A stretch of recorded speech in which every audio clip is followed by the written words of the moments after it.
ഞാൻ സംസാരിക്കട്ടെ സാർ. അപ്പോൾ ഇവിടെ എനിക്ക് ആദ്യം ഒരു ചെറിയൊരു കറക്ഷനുണ്ട്.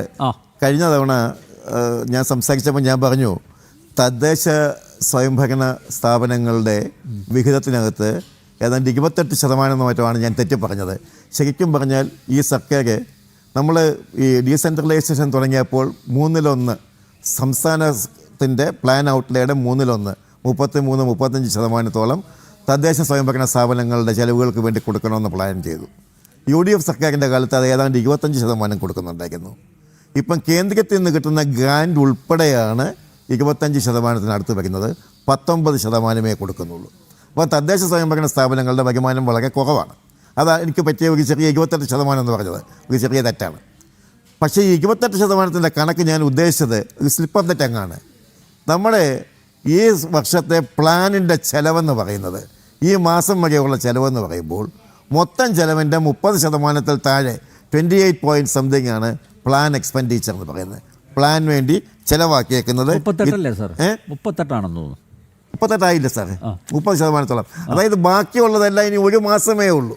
ഈ ഒരു മാസം കൊണ്ട് ഇത് മുഴുവൻ ചിലവാക്കാൻ പറ്റുമോ? ഇല്ല.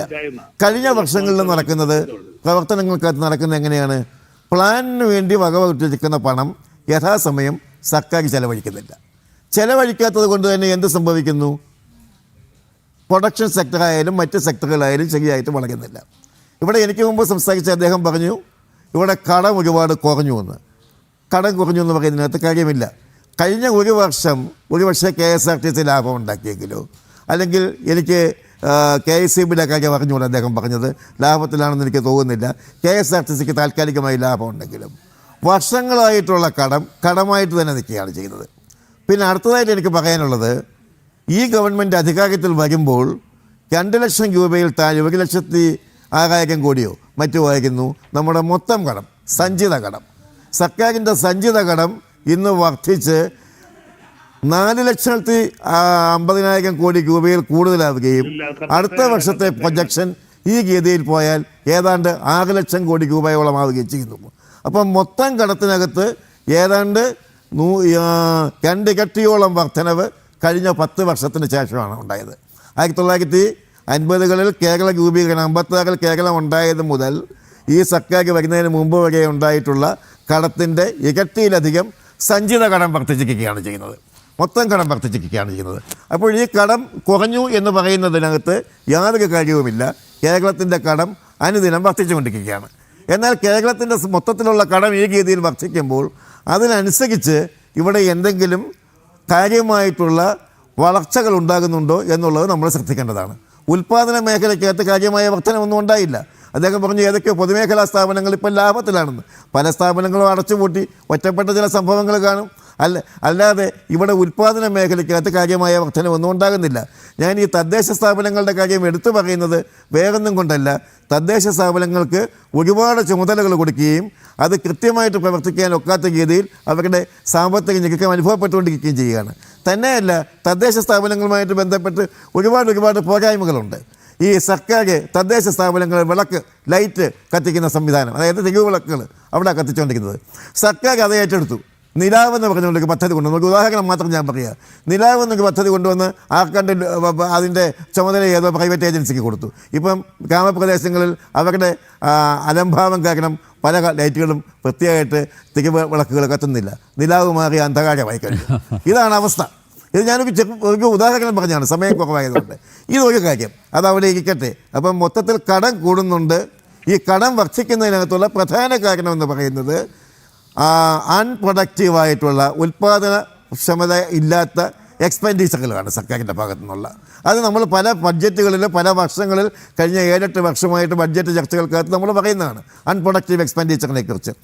അത് തന്നെയാണ് കാര്യം. കാരണം ഉൽപ്പാദനകരമായിട്ടുള്ള എക്സ്പെൻഡിച്ചർ അല്ല നടക്കുന്നത്, അൺപ്രൊഡക്റ്റീവായിട്ടുള്ള എക്സ്പെൻഡിച്ചറാണ് ഉണ്ടാകുന്നത്.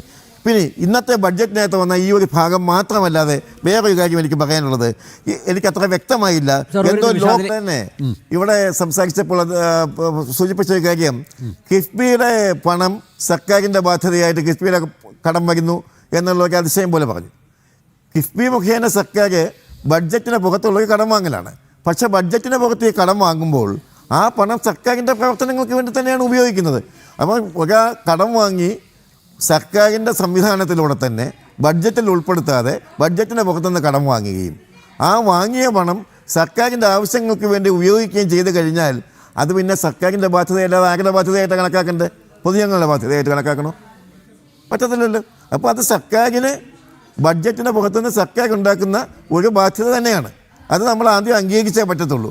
അതുതന്നെയാണ് നേരത്തെ CAG പറഞ്ഞിട്ടുള്ളത്, തീരുമാനിക്കപ്പെട്ടിട്ടുള്ളത്. പിന്നെ എനിക്ക് പറയാനുള്ള വേറൊരു കാര്യം, ഇന്ന് ബഹുമാനപ്പെട്ട ധനമന്ത്രി പറഞ്ഞപ്പോൾ ഈ ഫിനാൻഷ്യൽ സൈഡ് വന്നപ്പം എനിക്കത്ര ക്ലിയർ ആയില്ല. എന്തോ ലോക്കൽ ബോർഡ് ഓഫ് ഫിനാൻസിനോ മറ്റോ പറഞ്ഞ് തദ്ദേശ സ്ഥാപനങ്ങൾക്ക് പണം രൂപീകരിക്കുന്നതിലേക്ക് വേണ്ടിയുള്ള എന്തോ ഒരു സംവിധാനത്തെക്കുറിച്ച് പറഞ്ഞു. ഈ കിഫ്ബിയുടെ പറഞ്ഞുകൊണ്ടാണ്, എനിക്ക് വ്യക്തതയില്ല എന്താണെന്ന്. പക്ഷേ വ്യക്തമായിട്ട് എനിക്ക് അറിയാവുന്ന ഒരു കാര്യം, ഇവിടെ പ്രായം കൂടിയ ആളുകൾക്ക് ഒരു എൽഡർലി ബഡ്ജറ്റ് വരുന്നു എന്ന് അദ്ദേഹം പറഞ്ഞു. Elderly budget. അപ്പോൾ ഈ എൽഡർലി ബഡ്ജറ്റ് എന്നൊരു വാക്ക് ഉപയോഗിച്ചതല്ലാതെ കേരളത്തിൻ്റെ ജനസംഖ്യയുടെ ഏതാണ്ട് 20% സീനിയർ സിറ്റിസൺസ് ആയിക്കൊണ്ടിരിക്കുകയാണ് എന്ന് പറഞ്ഞതുമല്ലാതെ ഈ പ്രായമായ ആളുകളുടെ ക്ഷേമത്തിന് വേണ്ടി എന്താണ് സർക്കാർ കൂടുതലായിട്ട് ചെയ്യാൻ ഉദ്ദേശിക്കുന്നത് എന്ന് ബഡ്ജറ്റിനകത്ത് ഒരു പരാമർശവും ഉണ്ടായിട്ടില്ല. ശരിക്കും പറഞ്ഞാൽ എൽഡർലി ബഡ്ജറ്റ് എന്ന് പറയുമ്പോൾ ഫിനാൻസ് മിനിസ്റ്റർ തുടക്കത്തിൽ മറ്റൊരു ടേം ഉപയോഗിച്ചു, എന്തോ കമ്മീഷനെ നിയമിക്കുമെന്ന് പറഞ്ഞു, വയോജന കമ്മീഷൻ. സാർ ഈ നിയോ നോർമൽ എന്ന് പറഞ്ഞിട്ട് നിയോ നോർമൽ എന്തോ അത് അതെ, അതിലൊന്നും ഒരു ക്ലാരിറ്റി ഇല്ല. അതാണ് ഞാൻ പറഞ്ഞത്. നിയോ നോർമൽ എന്ന് പറഞ്ഞു, ഒരു കമ്മീഷനുകൾ ഒരുപാടുണ്ട്, അതിനകത്ത് കാര്യമില്ല.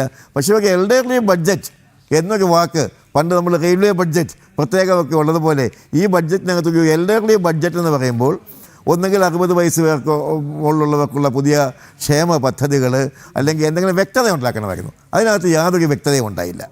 പിന്നെ ഒരു കാര്യം കൊണ്ട് ഞാൻ ഈ സാഹചര്യത്തിൽ തന്നെ പറയുകയാണ്, എൽഡർലി ബഡ്ജറ്റിന്റെ കാര്യം ഒന്ന് നമുക്ക് അഡ്വക്കേറ്റ് ബലദേവനോട് ചോദിച്ചാൽ, അദ്ദേഹത്തോട് ചോദിക്കാം നമുക്ക്. എൽഡർലി ബഡ്ജറ്റ് അതുകൊണ്ട് എന്താ ഉദ്ദേശിക്കുന്നത്?